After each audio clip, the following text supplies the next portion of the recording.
बिस्मिल्लाहिर्रहमानिर्रहीम। अस्सलाम वालेकुम स्टूडेंट्स। बेटे आज हम लोगों ने अपने चैप्टर नंबर 6 की जो है वो एक्सरसाइज करनी है। चैप्टर नंबर 6 जो है वो एंड हो चुका है। मॉलिक्यूलर ऑर्बिटल थ्योरी जो थी अकॉर्डिंग टू स्मार्ट सिलेबस वो लास्ट टॉपिक था, ठीक है। चैप्टर नंबर 6 की एक्सरसाइज में सबसे पहला क्वेश्चन जो है वो है एमसीक्यूज। और इसमें पहला देखें, an ionic compound A B is most likely to be formed when. बच्चे याद रखना कि आयोनिक बॉन्ड जो है ये बनता है दो एटम्स के दरमियान जब एक एटम जिसने इलेक्ट्रॉन देना है उसकी आयोनाइजेशन एनर्जी लो हो और वो एटम जिसने इलेक्ट्रॉन लेना है उसकी इलेक्ट्रॉन अफिनिटी हाई हो, तो उस वक्त आयोनिक कंपाउंड बनता है। अब ये आपके पास जो स्टेटमेंट में ए बी एक कंपाउंड नज़र आ रहा है, ए के ऊपर पॉजिटिव चार्ज है, इसका मतलब है ये इलेक्ट्रॉन दे रहा है। बी के ऊपर नेगेटिव चार्ज है, इसका मतलब है ये इलेक्ट्रॉन ले रहा है। ए की आयनाइजेशन एनर्जी लो होनी चाहिए और बी की इलेक्ट्रॉन अफिनिटी यानी इलेक्ट्रॉन को एक्सेप्ट करने की जो सलाहियत है वो ज़्यादा होनी चाहिए, यानी in other word electron affinity ज़्यादा होनी चाहिए। तो इसमें जो आपके पास ऑप्शन आएगी करेक्ट ऑप्शन वो कौन सी होगी?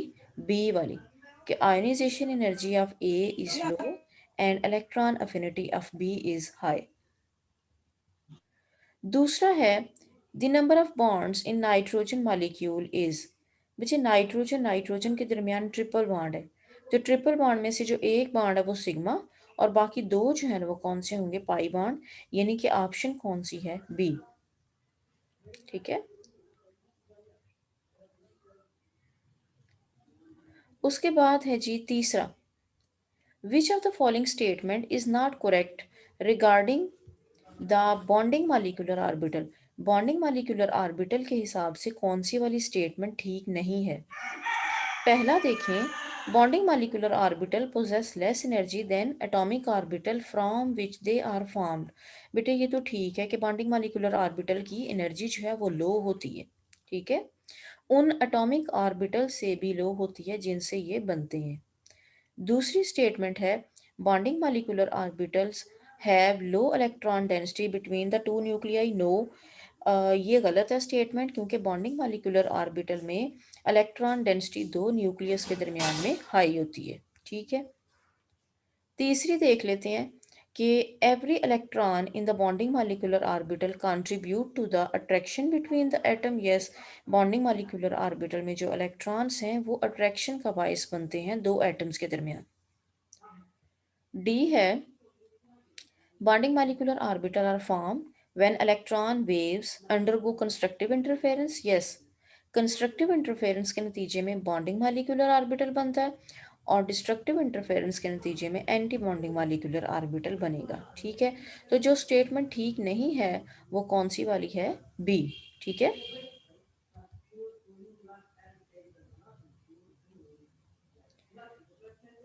नेक्स्ट है जी हमारे पास चौथा, which of the following has zero dipole moment. ठीक है, तो बेटे जीरो डाइपोल मोमेंट जो है, वैसे तो डाइपोल मोमेंट सिलेबस में शामिल नहीं है, लेकिन जो जीरो डाइपोल मोमेंट होगा वो होगा जो नॉन पोलर मॉलिक्यूल्स होंगे। तो इनमें से इन तीनों में से जो NH3 है, CH Cl3 है और H2O है, ये तो पोलर है, ठीक है। BF3 अपनी सिमेट्री की वजह से, ठीक है, ये नॉन पोलर है क्योंकि इसकी स्ट्रक्चर कुछ इस तरह से है कि बोरॉन और यहाँ पे फ्लोरीन, इस तरफ फ्लोरीन और इस तरफ फ्लोरीन। तो ये सिमेट्रिकल मॉलिक्यूल, और जो सिमेट्रिकल मॉलिक्यूल्स होते हैं वो नॉन पोलर होते हैं, और नॉन पोलर मॉलिक्यूल्स से उनका डाइपोल मोमेंट जो है वो ज़ीरो होता है, ठीक है। फिफ्थ वाला देखें, which of the hydrogen halide has highest percentage of ionic character. बच्चे आप आयोनिक करेक्टर जो है हाईएस्ट होगा जब इलेक्ट्रोनेगेटिविटी डिफरेंस हाईएस्ट होगा। अब आप देखें कि इन सब में हाइड्रोजन सेम, सिर्फ साथ हेलोजन जो है वो डिफरेंट है। इसका मतलब है हम लोग देखेंगे कि हेलोजन में से सबसे ज़्यादा इलेक्ट्रोनेगेटिविटी किसकी है, तो सबसे ज़्यादा इलेक्ट्रोनेगेटिविटी होती है फ्लोरीन की। इसका मतलब है कि सबसे ज्यादा इलेक्ट्रोनेगेटिविटी फ्लोरीन की है, तो सबसे ज्यादा इलेक्ट्रोनेगेटिविटी डिफरेंस भी किसका होगा, HF का। इट मीन्स कि इसमें हाईएस्ट आयोनिक करेक्टर है, यानी कि ये कौन सा आ जाएगा, सी वाला। ठीक है। उसके बाद है जी छठा। छठा है जी कि which of the following species has unpaired electron in anti bonding molecular orbital. बच्चे O2+2, O2 जो है इसमें तो अनपेयर्ड इलेक्ट्रॉन्स होते हैं, लेकिन जब ये +2 बन जाता है इसका मतलब है कि वो 2 इलेक्ट्रॉन लॉस कर देते हैं।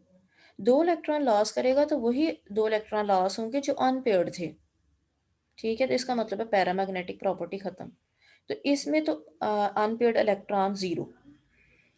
N2-2 को देखो, जब N2 बनता है तो N2 में 6 इलेक्ट्रॉन बॉन्डिंग मॉलिक्यूलर ऑर्बिटल में आते हैं, एंटी बॉन्डिंग मॉलिक्यूलर ऑर्बिटल में कोई इलेक्ट्रॉन नहीं होता।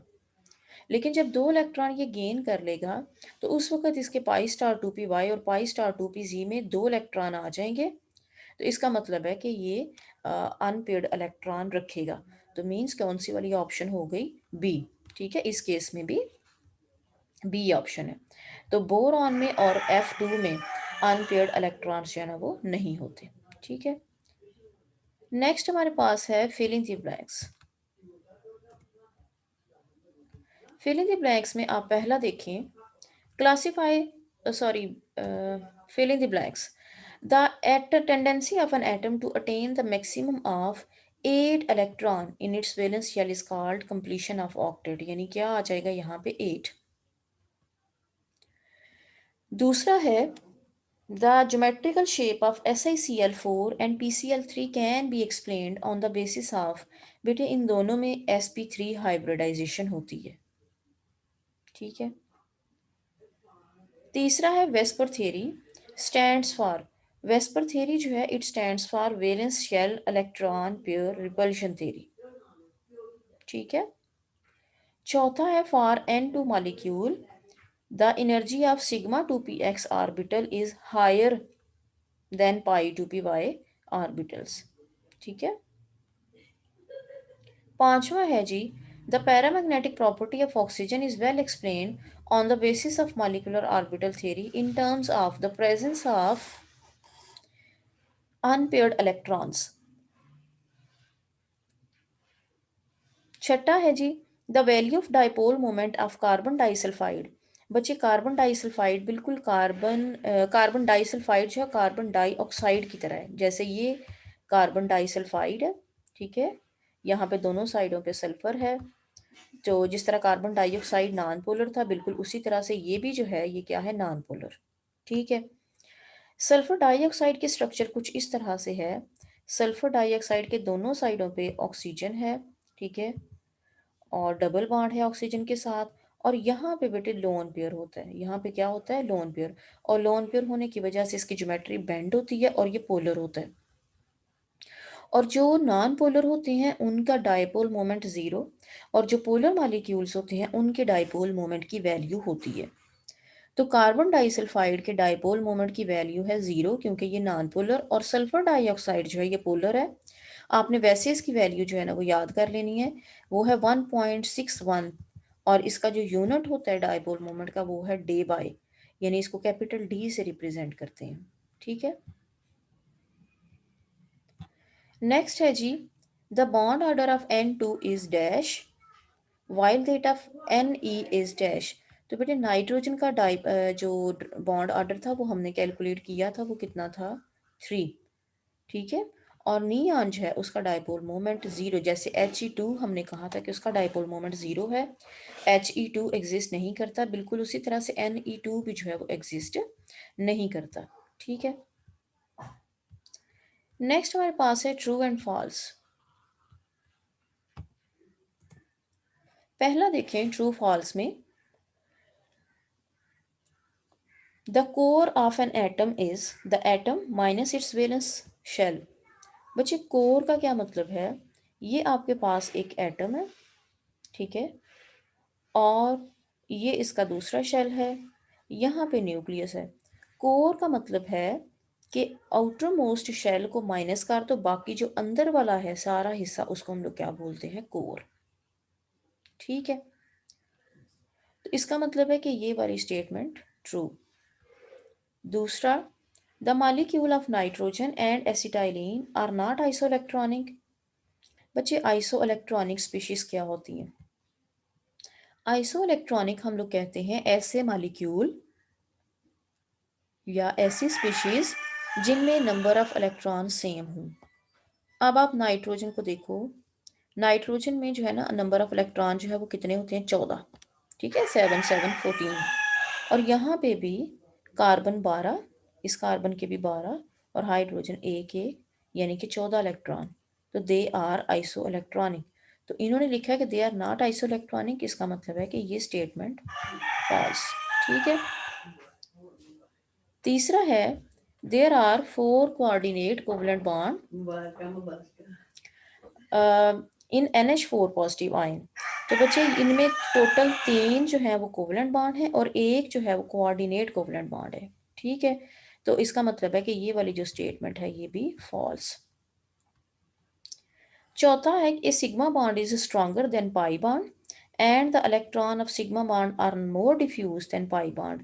बेटे सिग्मा बॉन्ड पाई बॉन्ड से स्ट्रॉन्गर है, लेकिन ये वाली जो स्टेटमेंट है यहाँ पे कि sigma bond are more diffuse, ये गलत है। Pi bond are more diffuse than sigma bond, तो ये भी जो है ना ये क्या है? फॉल्स। ठीक है, पांचवा है जी कि the bond energy of hetero atomic diatomic molecule.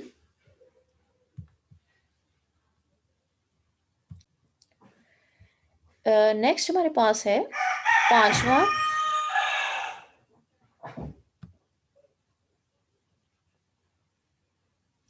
पांचवा है जी कि the bond energy of heteroatomic diatomic molecule it increases with decrease in the electronegativities of the bonded atom। तो बेटे इसमें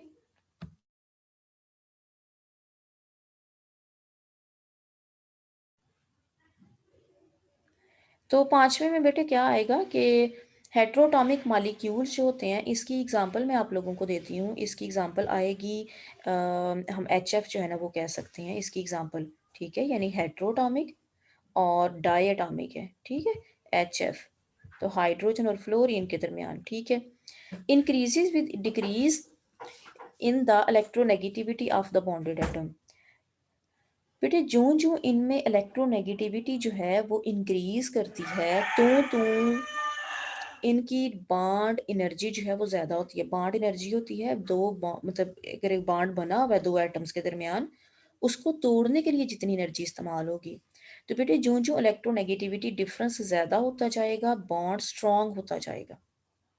ठीक हो गया?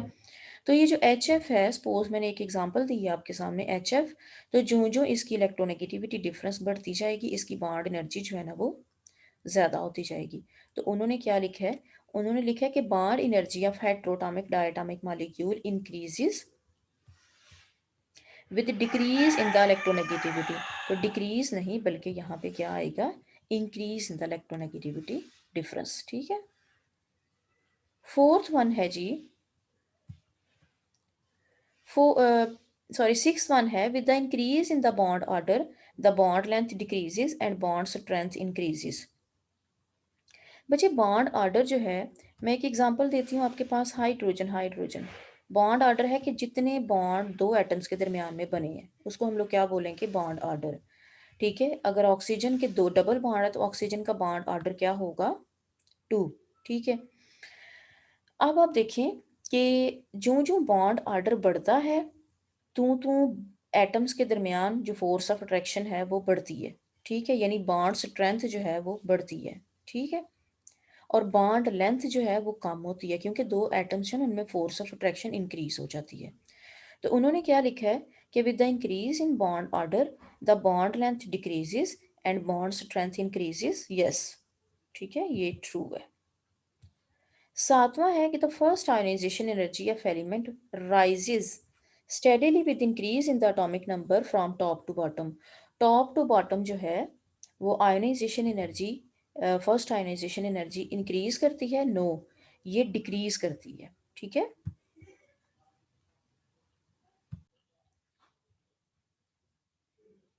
सेवंथ वाला जो है ना वो हमारा फॉल्स हो गया क्योंकि फर्स्ट आयनाइजेशन एनर्जी जो है वो ऊपर से नीचे डिक्रीज करती है, ठीक है। अब आठवां देखो, double bond is stronger then single bond.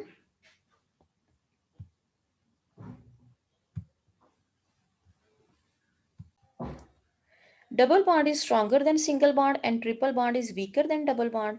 बच्चे डबल बॉन्ड जो है वो सिंगल बॉन्ड की निस्बत वीक होता है, और ट्रिपल बॉन्ड जो है वो डबल बॉन्ड की निस्बत जो है वो स्ट्रॉन्ग होगा, ठीक है। तो triple bond is weaker than, ये वाली स्टेटमेंट गलत है, ठीक है। नेक्स्ट है जी, bond form between the elements having electronegativity difference more than 1.7 are said to be covalent. No, वो क्या होगा, आयोनिक होगा, ठीक है। तो ये वाली भी जो स्टेटमेंट है ये गलत है। 10वां है कि there are the repulsive forces between the two bonding pair is less than between the two lone pair. जी ये बिल्कुल ठीक है कि लोन पेयर के दरमियान जो रिपल्सिव फोर्सेस हैं वो ज़्यादा होती हैं, और जो बॉन्डिंग पेयर है उसमें जो रिपल्सिव फोर्सेस हैं ये कम होती हैं। 11वां है जी कि number of covalent bond of an atom can form is related to the number of unpaired electron. Yes, जितने अनपेयर्ड इलेक्ट्रॉन्स होंगे, ठीक है, उतने ही कोवलेंट बॉन्ड बनेंगे। 12वां है जी, the rules which govern the filling of electron into atomic orbital also the filling of electron in molecular orbital. Yes, जो एटॉमिक ऑर्बिटल्स के लिए रूल होते हैं वही रूल्स जो हैं वो मॉलिक्यूलर ऑर्बिटल के लिए होते हैं, ठीक है। तो ये स्टेटमेंट क्या है, ट्रू।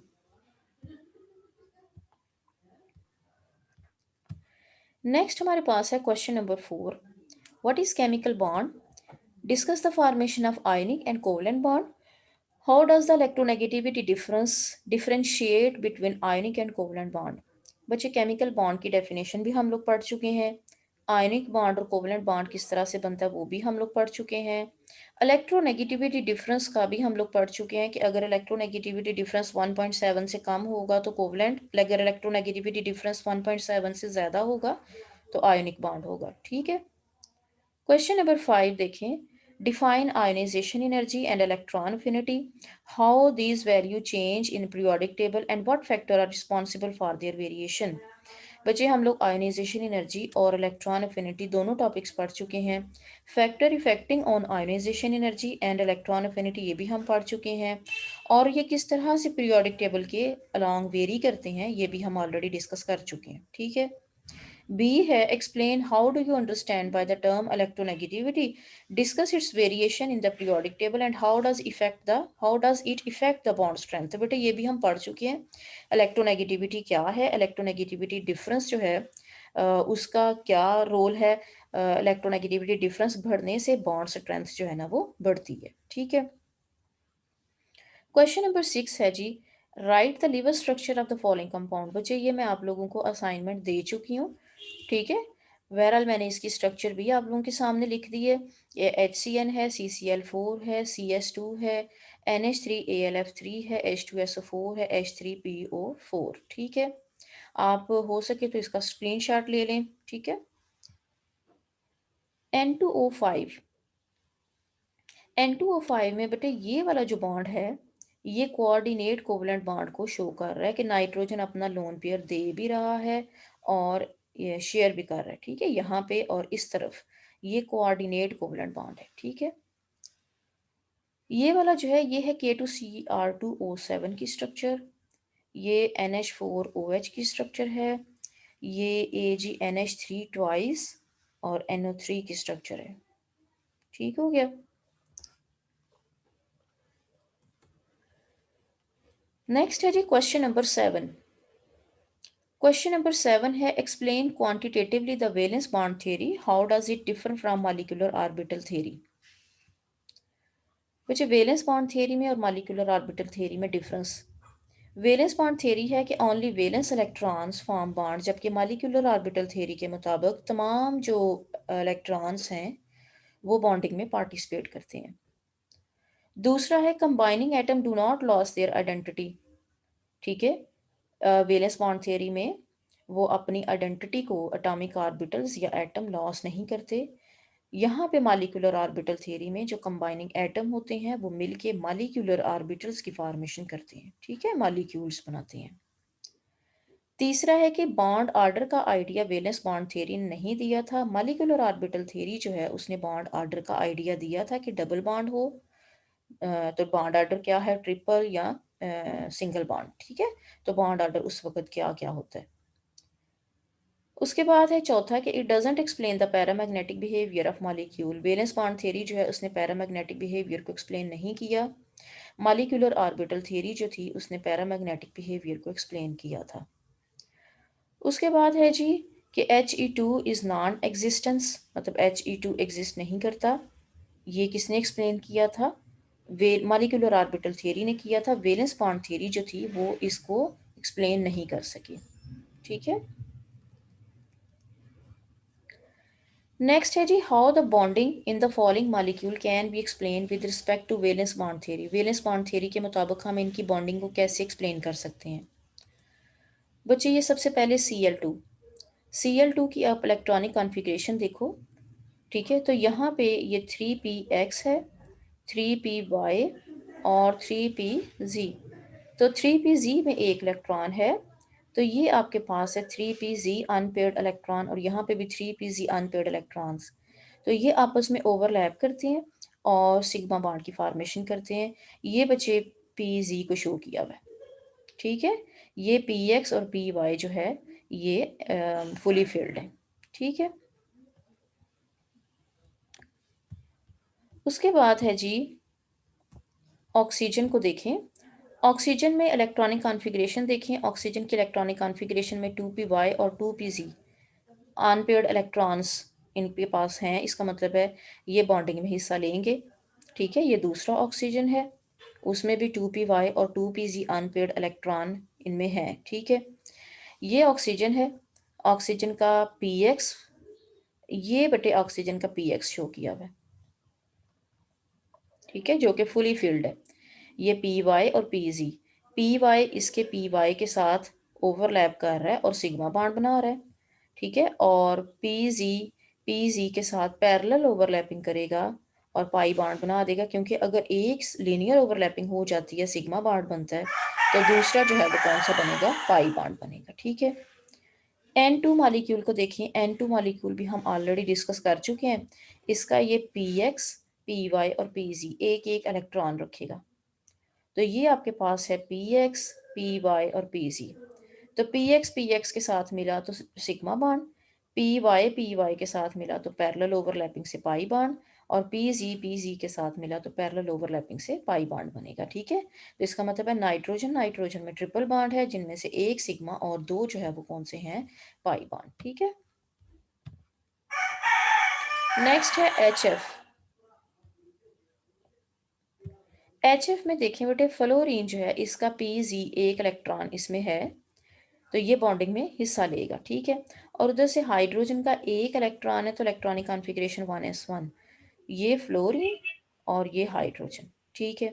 और ये हाइड्रोजन जो है वो लीनियर ओवरलैपिंग करेगा फ्लोरीन के 2pz के साथ, और इस तरह से इनके दरमियान कौन सा बॉन्ड बनेगा, सिग्मा बॉन्ड, ठीक है। अब आपके पास है H2S। H2S बेटे आप ऑलरेडी डिस्कस कर चुके हो। H2S की स्ट्रक्चर जो है वो हम लोगों ने वैलेंस बॉन्ड थियरी में पहले डिस्कस कर ली थी, ठीक है। क्वेश्चन नंबर 8 जो है वो ऑलरेडी कर चुके हैं, क्योंकि इसमें CH4, NH3, H2O, BeCl2, BF3, SO2 और SO3 सबकी स्ट्रक्चर जो है वो हम लोग साथ साथ ही वैलेंस में जब वेस्पर थियरी पढ़ी थी तो उस वक्त हमने एक्सप्लेन कर ली थी, ठीक है। क्वेश्चन नंबर 9 और 10 ये बेटे मैं आप लोगों को पहले करवा चुकी हूँ। क्वेश्चन नंबर 9 जब वेस्पर थियरी पढ़ी थी उस वक्त हमने किया था, और क्वेश्चन नंबर 10 जो है ये भी जब हम लोगों ने वेस्पर थियरी पढ़ी थी तो उस वक्त जो है ना वो मैंने करवा दिया था, ठीक है।